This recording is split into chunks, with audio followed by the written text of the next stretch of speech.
The recent conflict between Israel and Hamas has come to a close with a fragile ceasefire agreement.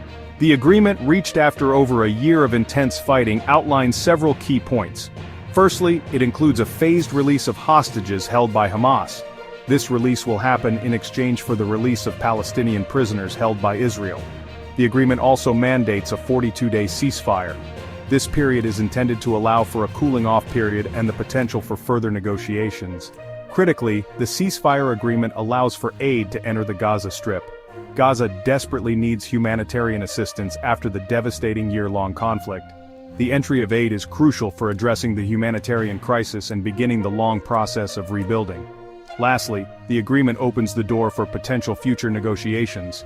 These negotiations could cover complex issues like a full Israeli withdrawal from Gaza and a permanent ceasefire. The ceasefire is a significant development. It marks a pause in a conflict that has brought immense suffering to both sides. However, the agreement remains fragile. Deep mistrust and fundamental disagreements persist. Whether this truce holds and paves the way for a more lasting peace remains to be seen.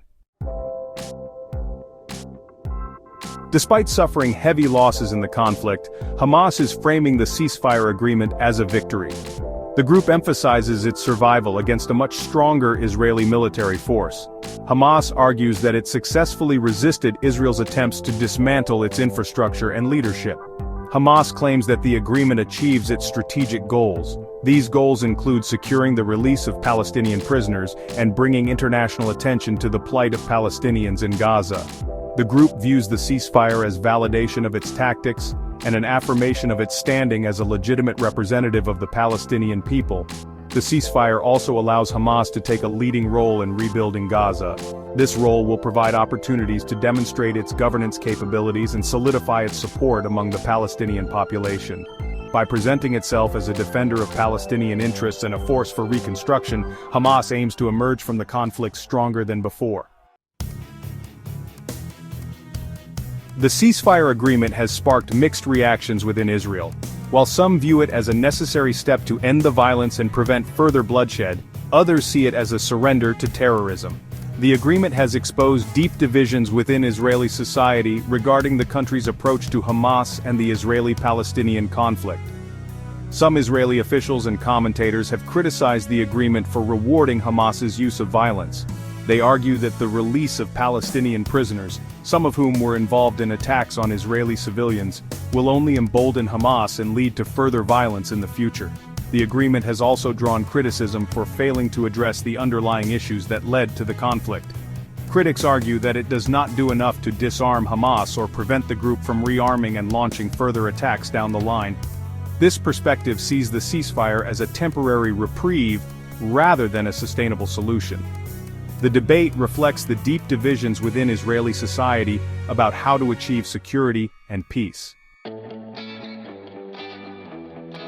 The ceasefire agreement marks the beginning of a long and arduous road towards rebuilding and reconciliation. The conflict has had a devastating impact on Gaza, resulting in widespread destruction of infrastructure and a dire humanitarian crisis. Thousands of Palestinians have been displaced from their homes. Rebuilding Gaza and addressing the humanitarian needs of its population will require a massive international effort.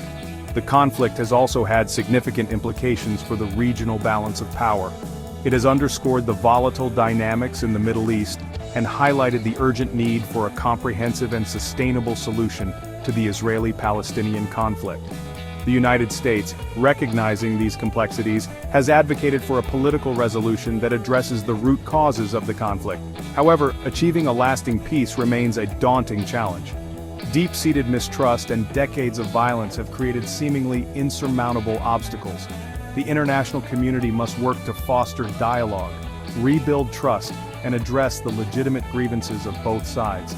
The road ahead will be long and difficult, but the pursuit of a just and lasting peace for Israelis and Palestinians alike remains an imperative.